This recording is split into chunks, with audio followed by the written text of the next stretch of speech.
Pour arriver en bac pro avionique, il y a une réforme du bac professionnel. En seconde, on est sur un tronc commun où les élèves sont initiés aux 3 spécialités aéronautiques, système, structure et avionique. Et à la fin de la seconde, sur un classement qui comprend les notes, les compétences et le savoir-être, ils peuvent choisir la spécialité avionique s'ils le souhaitent. Avec un bac pro avionique, nos élèves vont pouvoir faire plusieurs métiers différents.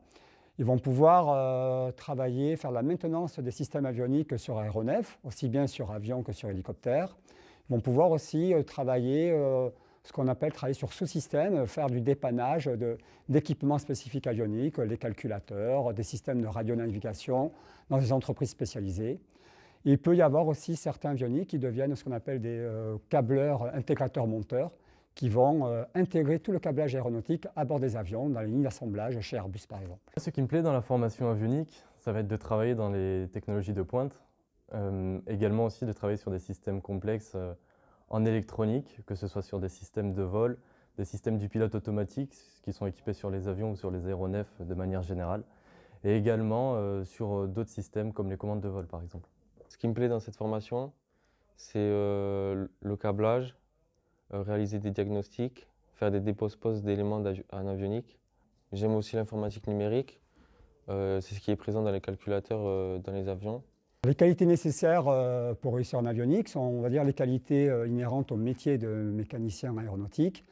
Avant tout, la rigueur, on a besoin de rigueur pour nos élèves. L'esprit d'équipe qui est important parce qu'on apprend vraiment à travailler, on n'est jamais seul sur un aéronef. Et pour l'avionique, il faut dire aussi avoir un goût pour les matières scientifiques, la physique, après l'électronique, voilà, c'est une matière un peu spécifique. En seconde, on s'initie à toutes les spécialités avioniques, donc le câblage et l'électronique. En première, on commence les dépose-pose d'éléments avioniques sur les aéronefs. Et en terminale, on réalise des diagnostics de panne sur les aéronefs. Les matières professionnelles enseignant l'avionique, il y en a plusieurs. On leur apprend le câblage aéronautique, qui est une spécificité en aéronautique. Voilà, c'est une technique différente. Il y a de l'électronique numérique, qui explique un peu le fonctionnement des calculateurs, des ordinateurs embarqués à bord d'un aéronef. Il y a aussi après tout ce qui est diagnostic de systèmes avioniques et la connaissance de tous les systèmes avioniques tels que la communication, les systèmes de radionavigation, le GPS, tous les systèmes que le pilote a besoin d'avoir en vol pour ne pas se perdre pendant qu'il est avec son avion. Voilà les matières principales en avionique.